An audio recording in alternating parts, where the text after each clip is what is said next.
நீத்துக்குரிய ஏக இறைவன் அல்லாவின் நல்லடியார்களே, நாம் அனைவருக்கும் அந்த ஏக இறைவன் அல்லாவின் நல்லருள் உண்டாவதாக.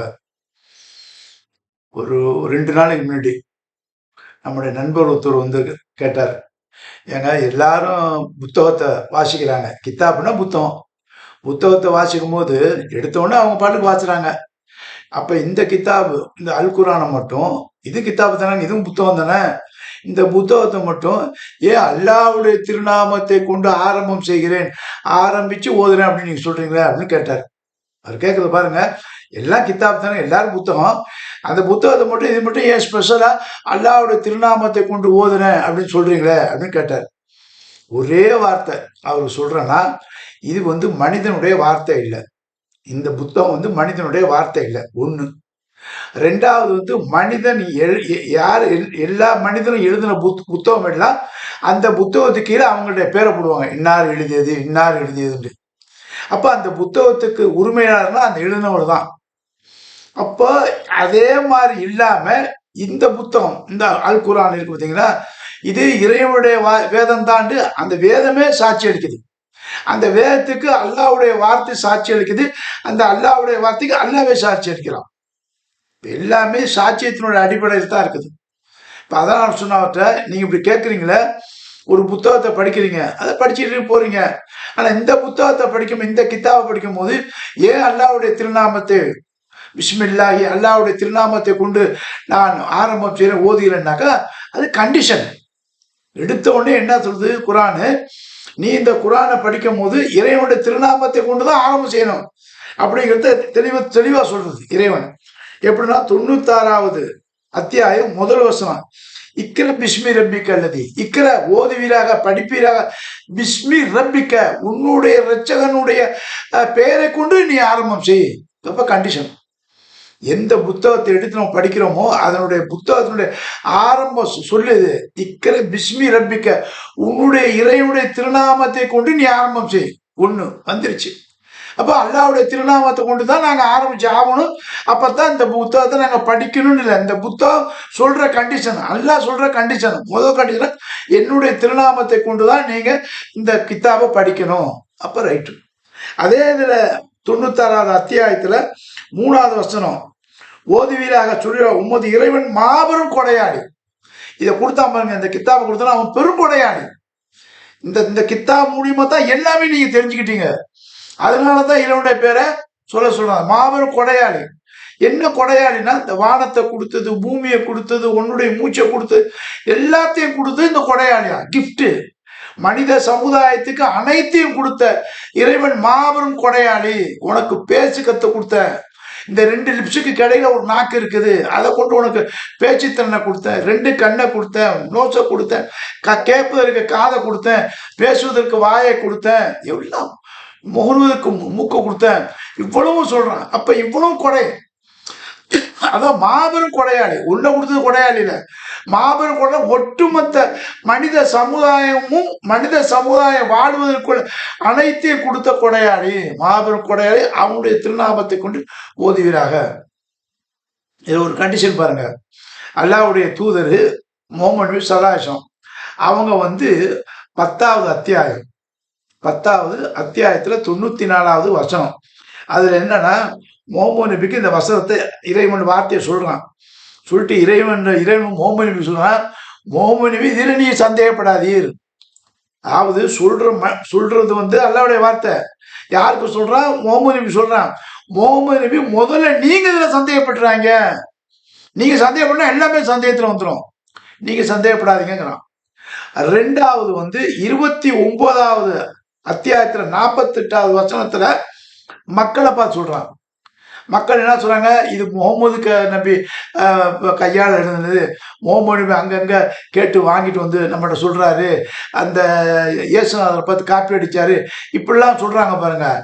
அவங்கள பார்த்து இறைவன் சொல்றான் 29:48, நீர் முகமது, அந்த மக்கள் சொல்றாங்க, முகமது நீர் இந்த குரானை, இந்த வேதத்தை ஓதியவர் இல்ல, இதற்கு முன்னுள்ள வேதத்தை நீர் ஓதியவர் இல்ல, படித்தவர் இல்ல. அதாவது இந்த குரானை வச்சு சொல்றேன், இந்த குரானை நான் வசனத்தை கொடுத்துக்கிட்டு இருக்கேன், என்னுடைய வார்த்தையில உங்களுக்கு சொல்றேன், இந்த வார்த்தை இதற்கு முன்பு நீர் கேட்டதே இல்லை, இதற்கு முன்பு உள்ள வேதங்கள் இருக்குத, அதை நீ படித்தவரை இல்லை. அது மட்டும் இல்ல, இந்த கித்தாபுகளை ஒவ்வொரு கையால் எழுதியவரும் இல்லை. அப்ப இது எல்லாமே என்னுடையதான், எல்லாமே இறைவனுடைய வார்த்தை தான் அப்படின்னு எவ்வளவு தெளிவா சொல்றாங்க. அப்ப சொல்லும் போது அல்லாஹ் சொல்றான் அந்த மக்களை பார்த்து, இந்த மக்களே, நீங்க இந்த முகமது நபி தான் எழுதினாரு, அவர் கையாளத்தான் எழுதினாரு, அவர் அங்கங்க கேட்டு சொல்றாருன்னு சொன்னீங்கன்னா, இதே 29 அத்தியாயம் 48வது வசனத்தை இது போல ஒரு வசனத்தை கொண்டு வா. உன்னால கொண்டு வர முடியாது. ஏன்னா டோட்டலா இறைவன் சொல்றான். ஒரு மனுஷன் ஒன்னதாங்க சொல்ல முடியும், இல்ல ஒரு குறிப்பிட்டதை பேச முடியும். டோட்டல் உலகத்தை, டோட்டல் மனிதனுடைய படைப்பை எல்லாத்தையும் சொல்றது யாரு? அல்லாஹ் வளர்த்த முடியும். அதாவது அல்லாஹ் சொல்ற, இது என்னுடைய வார்த்தை, இது என்னுடைய வார்த்தை, எந்த இறை தூதருடைய வார்த்தை இல்லை. அப்போ முகமது நபிக்கு சொல்லப்பட்டதுதான். முகமது நபிக்கு முன்னாடி உள்ள ஈசா நபி, ஈசா மரியத்துடைய மகனார் சொல்றாங்க, இது என்னுடைய வார்த்தை இல்லை, என் கர்த்தருடைய வார்த்தை. இது என்னுடைய வார்த்தை இல்லைங்க, கர்த்தருடைய வார்த்தை. அப்ப ஈசா நபிக்கு முன்னாடி யார்? மூசா, இறைவன் அல்லாவுடைய வார்த்தை. அதைத்தான் நான் ரிப்பீட் பண்றேன். ஆபிரகாம், இது அல்லாவுடைய வார்த்தை, நான் ரிப்பீட் பண்றேன். நூஹ் அலைஹிஸ்ஸலாம், இது அல்லாவுடைய வார்த்தை, நான் ரிப்பீட் பண்றேன். ஒவ்வொரு இறை தூதரையும் இது இறைவனுடைய வசனம், இறைவனுடைய வார்த்தை, இறைவனுடைய கித்தாபு சொல்லி சொல்லி சொல்லி அந்த மக்களை அழைக்கிறாங்க. நூஹ் நபி சொல்றாங்க, யா இறைவா, யா அல்லாஹ், உன்னுடைய வார்த்தைகளை அவங்களுக்கு டைரக்டா சொல்றேன், மறைமுகமா சொல்றேன், சத்தம் போட்டு சொல்றேன், சுலோகமா சொல்றேன், ரகசியமா சொல்றேன், ஒத்தவனும் கேட்க மாட்டேங்கிறான். இது அப்படி அல்ல, அவர் சொல்லியே காட்டுறான். அப்ப எந்த அளவுக்கு ஒவ்வொரு இறை தூதரும் இறைவனுடைய வார்த்தையை சொல்லி காட்டுறாங்க. அப்ப சொல்லி காட்டுற ஒவ்வொரு இறை தூதரையும் சொல்ற, இறைவனுடைய திருநாமத்தை கொண்டுதான் நீங்க பேசணும், ஆரம்பம் செய்யணும் அப்படின்னு சொல்றாங்க. ஆதம் அலைஹிஸ்ஸலாம் முதல் மனிதர். அந்த ஆதம் அலைஹிஸ்ஸலாத்தை 2வது அத்தியாயம் 37வது வசனம் அல்பக்கரால அவர் ஆதம் என்ன சொல்றாருன்னா, ஆதமுக்கு சில வார்த்தைகளை கற்றுக் கொடுத்தேன்.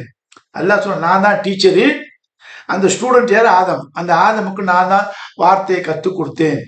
அந்த வார்த்தையை கொண்டுதான் அவர் பேசுறாரு. எப்படி பேசுறாருன்னா, தல்ஹா தல்லகா தல்லகா ஆதமு மின் ரப்பிஹி கலிமத்துன். ஆதமு மின் ரப்பிஹி, ஆதம் மின் ரப்பி, தன்னுடைய இரட்சகனிடம் இருந்து களிமாத்தி வார்த்தைகளை கற்றுக்கொண்டார். தௌப அழகி, தாப அழகி, தாபனா மன்னிப்பு, அழகி மன்னிப்பு கேட்கறதுக்கு அவர் இறைவன்கிட்ட மன்னிப்பு கேட்கிற வார்த்தையை முதல்ல கற்றுக்கொண்டாரு. சொல்லிட்டு, இன்னஹு நிச்சயமா இறைவன் தவ்வாபு ரஹீம், பாவ மன்னிப்பு அளிக்கக்கூடிய கருணையாளன் அப்படிங்கிற வார்த்தையை முதல்ல யார் கத்துக்கிட்டாலும்? ஆதமுக்கு. அதே மாதிரி இன்னொரு இடத்துல இறைவன் சொல்ல, ஆதமுக்கு சில வார்த்தைகளை கற்றுக் கொடுத்தேன். இந்த மொழி இருக்கு, அந்த மொழியை முதல்ல கற்றுக் கொடுத்த யாரு? இறைவன் தான். இறைவன் தான் டீச்சரு. இறைவன் தான் சொல்றது, ஒரு மனிதருக்கு நான் என்னுடைய வார்த்தைகளை, மொழிகளை கற்றுக் கொடுத்தேன். அப்ப கற்றுக் கொடுத்த மொழிக்கு என்ன ஆதாரம்னா குர்ஆன் தான், வேதம் தான். நீங்க வேற எங்க வேணாலும் என்ன ஆராய்ச்சி பண்ணி பார்த்துங்க, ஒன்றும் முடியாது. அதாவது தான் இறைவன் படிச்சு சொல்றான், உங்களுடைய இறைவனுடைய திருநாமத்தை கொண்டு ஆரம்பம் செய்யுங்க. ஏன்னா இது சாதாரண புக்கு இல்லை. நீங்க சாதாரண புக்குன்னு நினைச்சா கூட இதை படிக்கவும் இப்படிதான் படிக்கணும். சாதாரண புக்கை படிக்கிறீங்க, சாதாரண படிக்கிறீங்க. இதை சாதாரண புக்கு நீங்க நினைச்சா கூட சாதாரண படிக்க முடியாது, இறைவனுடைய திருநாமத்தை கொண்டு தான் படிக்கணும். அப்படிதான் படிக்க வைக்கிறான். அதை அப்படியே ஃபாலோ பண்றாங்க. அப்படியே எல்லாருமே ஃபாலோ பண்ண ஆரம்பிச்சுட்டாங்க. எந்த வசனத்தை எடுத்தாலும் பிஸ்மில்லாஹிர் ரஹ்மானிர் ரஹீம், அல்லாஹ்வுடைய திருநாமத்தை கொண்டு ஓதுகிறேன், அல்லாஹ்வுடைய திருநாமத்தை கொண்டு படிக்கிறேன், அப்படியே நம்மளை அல்லாஹ் மோல்டு பண்ணிட்டான். அப்பதான் இதுதான் இறைவனுடைய வசனம்.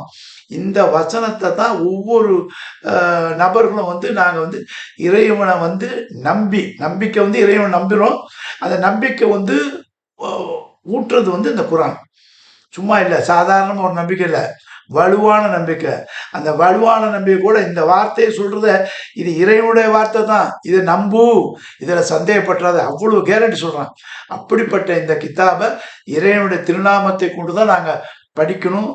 நீங்களும் படிக்கணும், விரும்பணும், படிக்கலாம், விரும்ப நிராகரிக்கலாம் என்று இறைவன் தனக்கு அந்த ஒரு ஒரு ஒரு சுதந்திரத்தை கொடுத்துறான். மனிதா, விரும்பியோர் ஏற்கலாம், விரும்பியோர் நிராகரிக்கலாங்கிறான். ஆகவே நீங்க படிச்சு பாருங்க, இது சத்தியமா இருந்தால் ஏத்துங்க, அசத்தியம் தான் விட்டுடுங்க. இதுல ஒன்று லா இக்கிற ஃபித்தீன், இந்த இந்த இந்த தீன்ல இது கிடையாது, ஃபோர்ஸ் கிடையாது. விரும்பினா ஏத்துக்க, விரும்பினா நிராகரிக்கலாங்கிறான். அப்போ ஒரு புத்தகத்தை படிப்பதற்கும் இந்த புத்தகத்தை படிப்பதற்கும் டிஃபரன்ஸை வந்து இறைவனே கொடுத்துருக்கான். இறைவனே கொடுத்துருக்கான். அப்ப எல்லா புக்கும், இப்ப எல்லா மனிதர் எழுத புக்கும் இறக்கக்கூடியவர் தான். எல்லா மனிதனும் இறக்கக்கூடியவர் தான். ஆனா இறைவனுடைய வார்த்தை, இந்த வார்த்தை வந்து ஹஜ்ஜுல் கையும், இறைவன் நிலைத்து நிற்பவன், அவனுக்கு சாவே கிடையாது, அவனுக்கு இறப்பே கிடையாது. அதனால தான் இந்த வாசகம் எல்லாம் வந்து இன்னைக்கு உயிரோட இருக்குது. இறைவன் அவ்வளவு ஆகிறது. இறைவன் ஆரம்பமானவன், முடிவானவன்.